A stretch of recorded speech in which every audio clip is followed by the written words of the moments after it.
is going on, boys and girls, ladies and gentlemen, cats and dogs? You're listening to another episode of the Hardcore Geek Podcast. And no intro music tonight, no no sound effects, no nothing like that. But just coming at you, just myself, Ryan, aka Mr. Showtime, whatever you want to call me here. And I really just wanted to give my thoughts and just talk about the passing of the late great Carrie Fisher, aka Princess Leia. It kind of came as a shock, just yesterday, man. We heard that Carrie had a heart attack.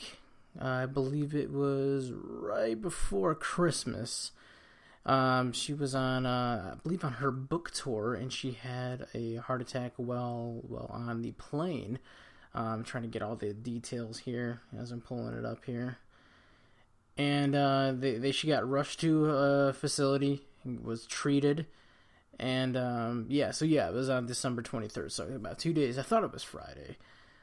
It was just really scary because we got the notification about it, and if anybody knows me, I'll be the biggest Star Wars fan to the point where I know like the ins and outs and every species of every being, but Star Wars does hold a special place in my heart. So this one kind of really hit home for myself.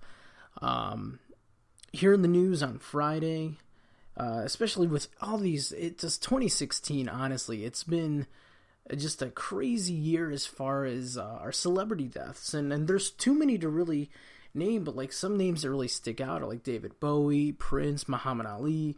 We lost John Glenn. I know there's countless people that we've lost, and it just really sucks. And hearing the news on the 23rd about Carrie having that heart attack, it was just kind of scary because you know what, I always looked at her as Princess Leia, and that's that was a huge character, someone that I grew up with. I grew up watching the Star Wars movies, and it's just it really sucks that we did lose her. We lost her yesterday. I heard that she was in stable condition, but I guess things just took a turn for the worse. She did pass away in the hospital on December 27th, that being yesterday or whenever you're listening to this. And we just got the news today that her mother, Debbie Reynolds, iconic actress herself, was rushed to the hospital. I believe she had a stroke. This is something that I literally just read about 5 or 10 minutes ago, so we're going to be keeping up on that as well. But the whole thing with Carrie Fisher passing away, it really, it hits home to me. Because I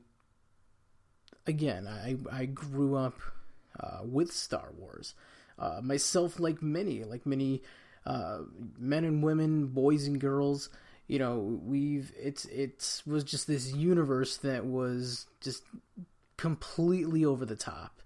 And no matter what kind of a day you're having, whether it's a shitty day or you're come home from a bad day at work, or you have a rough day at school, or whatever. For me, Star Wars was something you can just get lost in. No matter how many times you watch the movies back, whether it be the original trilogy or the prequels, as much as people like to talk about the prequels not being as good as the originals. Or even just watching some of the Star Wars, like the animated shows, like Rebels.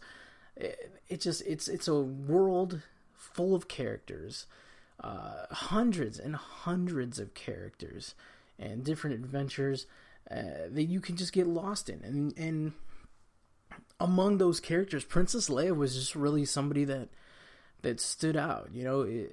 She was, in the first 3 movies. I mean, she was.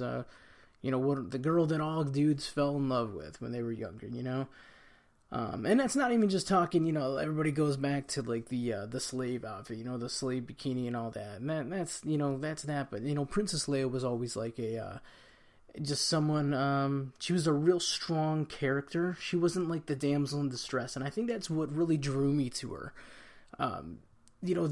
Especially around that time, in the 70s when the original Star Wars came out, you'd have, it was almost like, the whole swashbuckling hero, and he always had to rescue the damsel in distress. And when A New Hope begins, she straight up just gets in Darth Vader's face. And I think that's one thing that really stood out about Princess Leia, is that she, doesn't take crap from no one. Yes, she's royalty, but she can hold her own.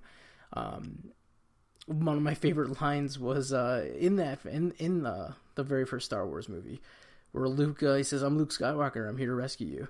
And she's still sitting there. She's like, "Aren't you a little short for a stormtrooper?" Right before he takes his helmet off. And it's just, it's funny, it's comical, but it's what gives Princess Leia her character, and really kind of sets the foundation of this person who is not just a princess, and not just a random character in a story full of different planets and worlds and stories. And I mean, the Star Wars universe is just insane as far as it just expanding through the movies, television, books, video games, you name it. But the characters that really kind of set the foundation, you got Luke Skywalker, Han Solo, Darth Vader, Obi-Wan, obviously the droids C-3PO and R2-D2, and Princess Leia.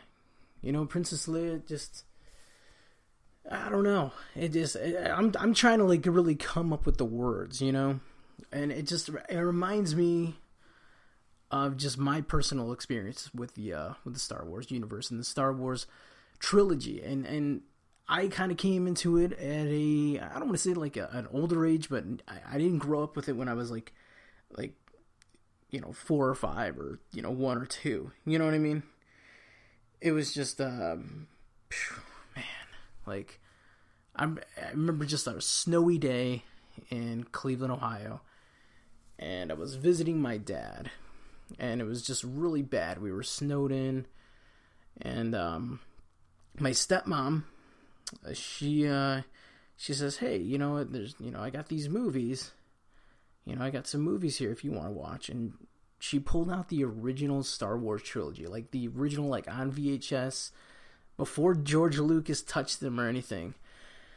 And I figured, yeah, why not? I saw the cover and I'm like, all right, this is, and I had to be no older than like maybe 8 or 9 or 10. I was just real little, and I was just hooked from day one, just with the action and the story and just you just get drawn into that, and to the point where like that same weekend, I made my own lightsaber out of like a random stick. It was like a part of another toy, and my dad made a handle for it, and I think he painted it blue because I like Luke's lightsaber. And I would just run around the house and, eventually run around the backyard and kind of like make my own adventures. And you get some of your friends who are involved, they maybe one guy would be Han Solo, the other guy may want to be Lando Calrissian, and then it was a world you can get lost in. And Carrie Fisher really gave Princess Leia that there could have been no one else for this role. One of the things I have in my Star Wars trilogy, my original trilogy box set, I think this is the one that came out around 2005, is they had a bonus disc with a whole bunch of stuff, a whole bunch of like trailers and whatnot. And the one thing that they had was it was like a documentary of the making of the original trilogy and leading up to episode 3, which was at the time that was 2005. That's when episode 3 was about to come out. And man, oh man, I just, not only was that documentary just fantastic, but it showed the screen tests for Mark Hamill and for Carrie Fisher. And they showed a lot of the other girls who were testing for Princess Leia. Funny as it is Han Solo was just a stand-in. Or not Han Solo, Harrison Ford was just a stand-in right there. He was doing George Lucas a favor, just reading the Han Solo lines. I think he was reading Han's lines. He might have been reading some of Luke's too, but kind of was offered the job off of that, based on the documentary. I wish I can remember the name of this documentary.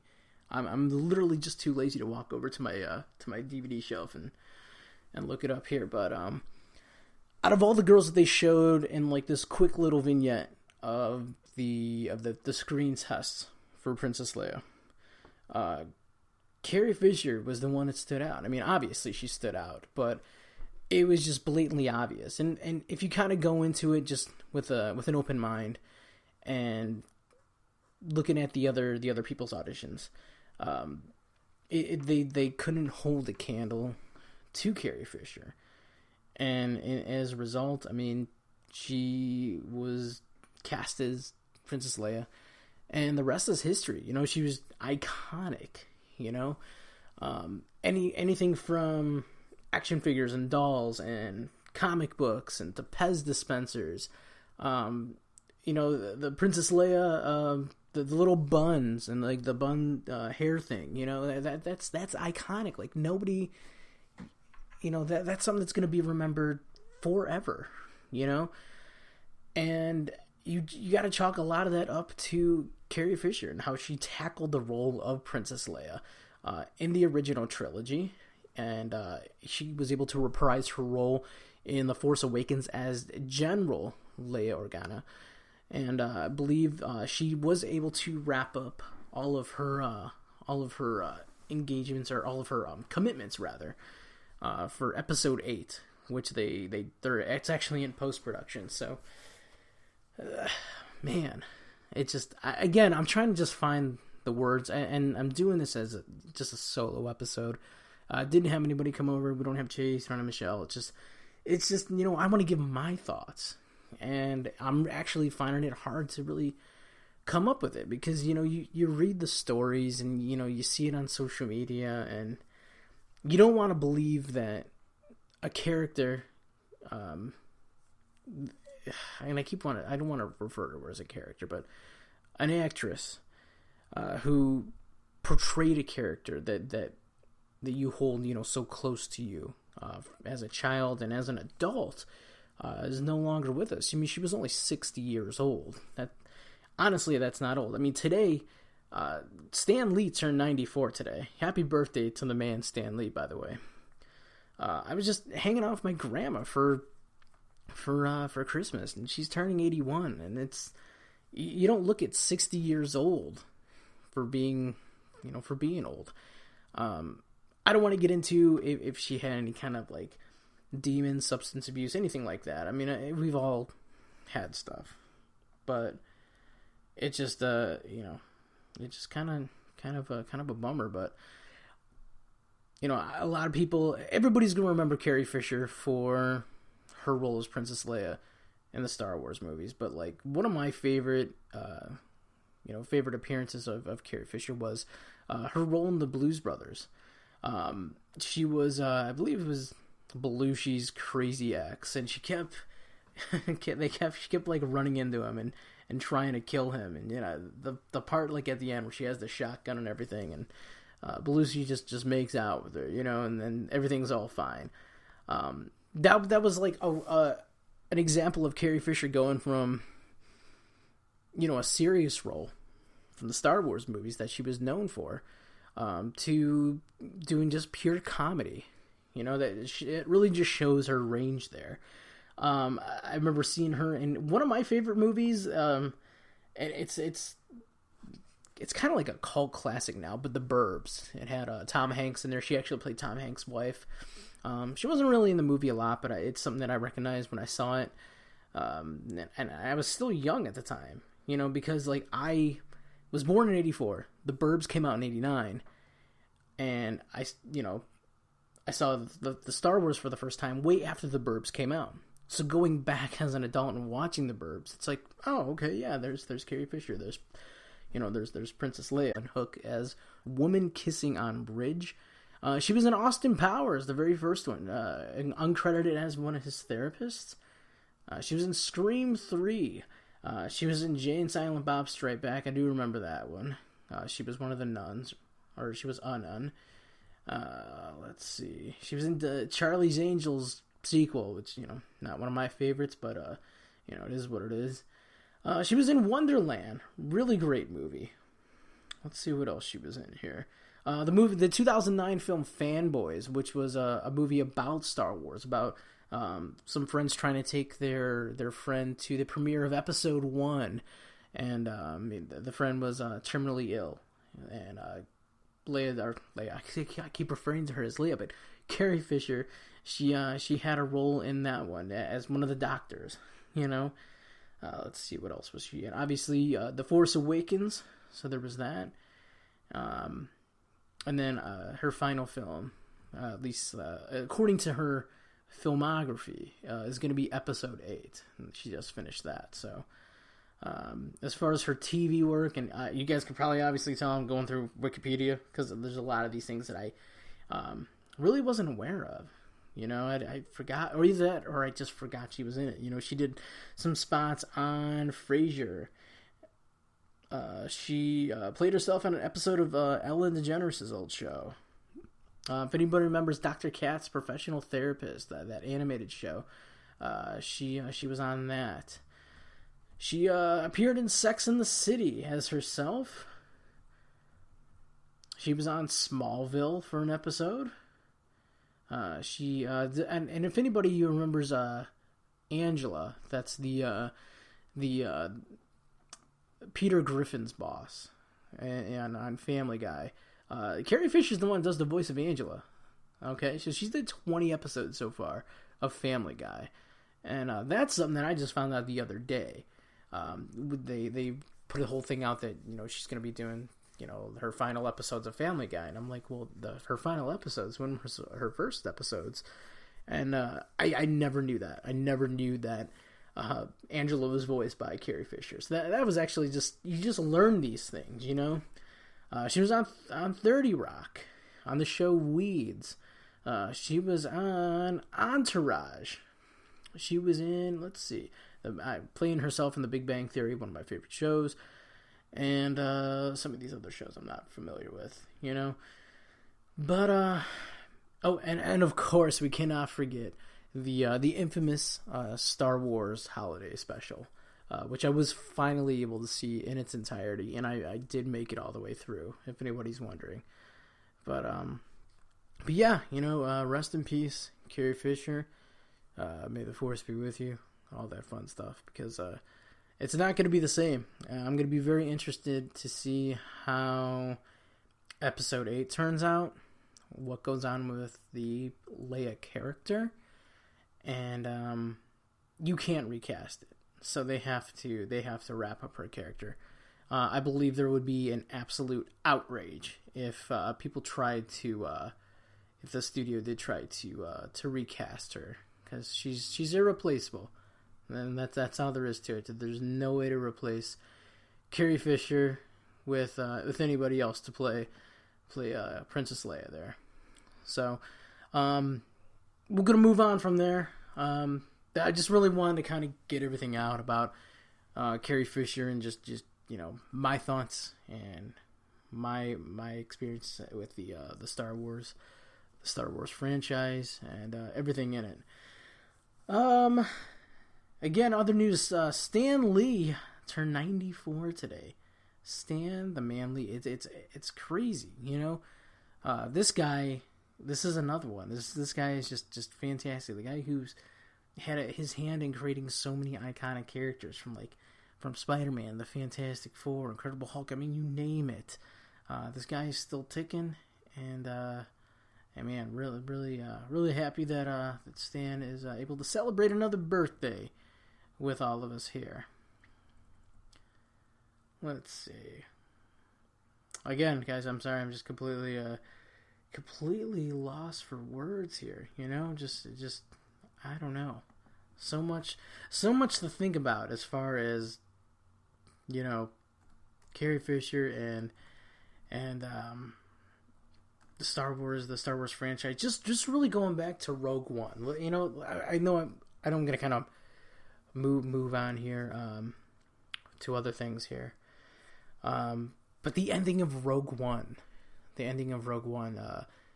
when they hand the plans off to a digitally remastered or digitally added Princess Leia, that is just a way to just to end that movie, and it's just it's kind of eerie, but it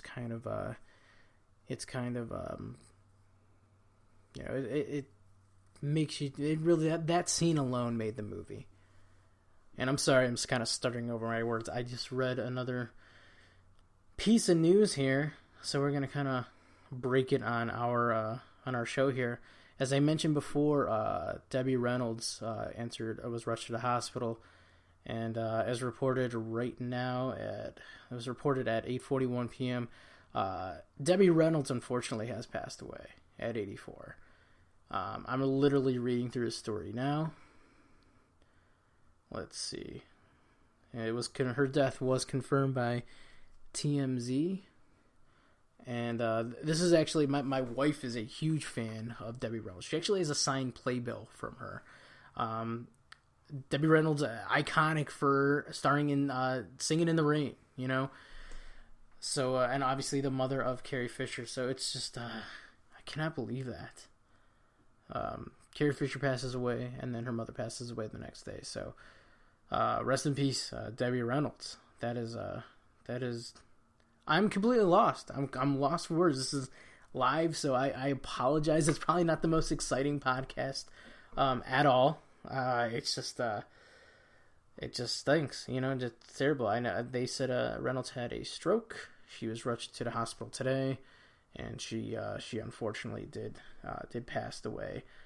Born on April 1st, 1932 in El Paso, Texas, and she unfortunately did pass away today. So, well, I honestly don't even know where to go from here. I was going to try to get into some other comic book news, but I don't know. I don't want to end anything on a sad note, but I mean that all just came out here, I'm just literally reading the story with you guys while I'm on the air here. Perhaps we will just end the show now, a little early, and we'll pick it up this week, guys. Again, this Saturday night, New Year's Eve, we'll be doing a live show around the midnight hour. If you guys want to check us out, we are right here on Spreaker.com. Just search Hardcore Geek Podcast. You can find us here. If you want to check out all of our past episodes, they are on iTunes as well. And we are on our can't even remember where we're at on Facebook and Twitter at HC Geekcast. And as far as our Instagram, you can check us out at hardcore_geek_podcast.